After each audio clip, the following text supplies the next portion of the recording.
दोहरी तरफ की मार हो जाएगी, दोहरी तरफ की।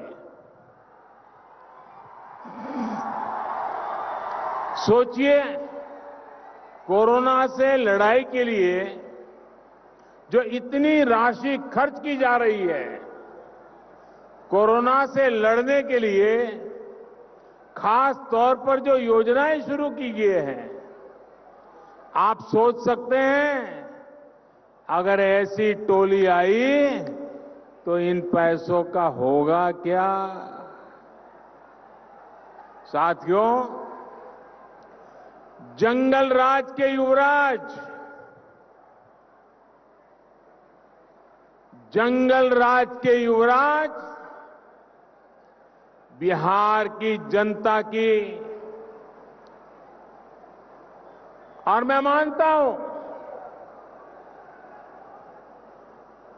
ये जंगल राज के युवराज से बिहार की जनता पुराना ट्रैक रिकॉर्ड के आधार पर और क्या अपेक्षा कर सकती है।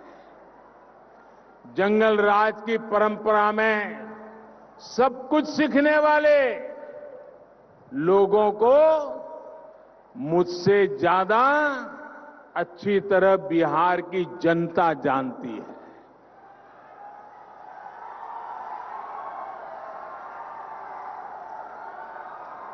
मुझे ज्यादा कुछ कहने की जरूरत नहीं है, इसलिए ही बिहार के लोग इस प्रण के साथ आगे बढ़ रहे हैं कि कोरोना के साथ ही बिहार को नुकसान पहुंचाने वाली इन ताकतों को भी हराना है। साथियों, ये चुनाव आने वाले दशक में, इस सदी में बिहार के भविष्य को तय करेगा। आपका एक वोट ये तय करेगा कि आत्मनिर्भरता का संकल्प लेकर निकले हुए भारत में बिहार की भूमिका कितनी क्या होगी। आपका एक वोट तय करेगा कि आत्मनिर्भर बिहार का लक्ष्य कितनी तेजी से हम पूरा कर पाएंगे। साथियों, बिहार में यहां के नौजवानों, यहां की महिलाओं, यहां के उद्यमियों, किसानों के पास अथाह सामर्थ्य है। हर जिले, हर गांव में कुछ न कुछ खास है, हर जिला स्पेशल है।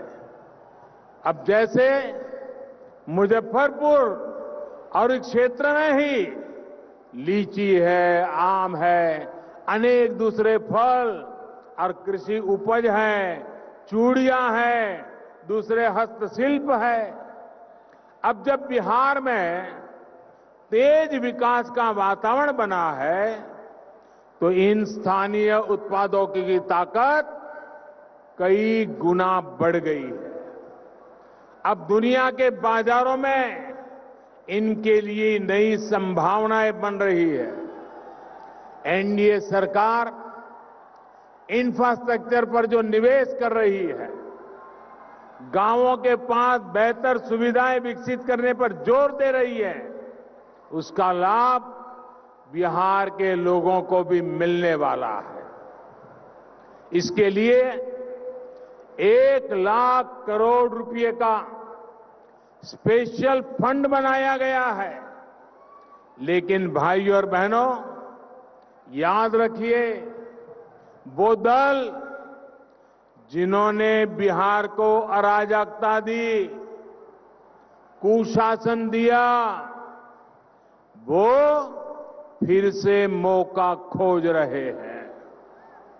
जिन्होंने बिहार के नौजवानों को गरीबी और पलायन दिया, सिर्फ अपने परिवार को हजारों करोड़ का मालिक बना दिया, वो फिर मौके की तलाश में है, मौका चाहते हैं।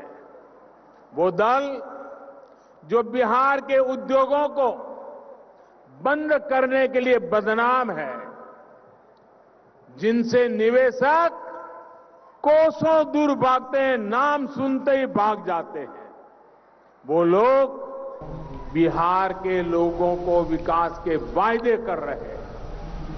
सरकारी नौकरी तो छोड़िए, इन लोगों के आने का मतलब है नौकरी देने वाली प्राइवेट कंपनियां भी यहां से 9-2-11 हो जाएगी।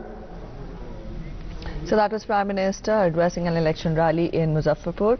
Today is the first day of polling, the first phase of polling that is being held in the state of Bihar. And also, even as we speak, we tell you that campaigning has intensified for the second phase of polling. And the state is up for three-phase polling, and the results will be announced on November 10th. So here we had Prime Minister talking about how the present political dispensation has worked hard in mitigating the problems of the people of the state, and also how if brought to power again, they will change the lives of the people. और यही है कि जिस तरह से star प्रचारकों के रूप में प्रधानमंत्री ने खुद इस वक्त बिहार की भूमि का रुख किया है और आज उनकी 3 अहम रैलियां हैं। दरभंगा में वो रैली कर चुके हैं, इस वक्त मुजफ्फरपुर में मौजूद हैं और पटना में भी रैली का कार्यक्रम है। और सबसे है कि आज पहले चरण के लिए जो है वो वोटिंग चल रही है और लगातार काफी अहम जो सीटें हैं गया की अगर बात की जाए और तमाम सीटें जो हैं उन पर रहेगी खासतौर। कोरोना काल में कैसे चुनाव कराए जा रहे हैं ये अपने आप में बेहद अहम है, तमाम एहतियात बरतने के साथ साथ। लेकिन समय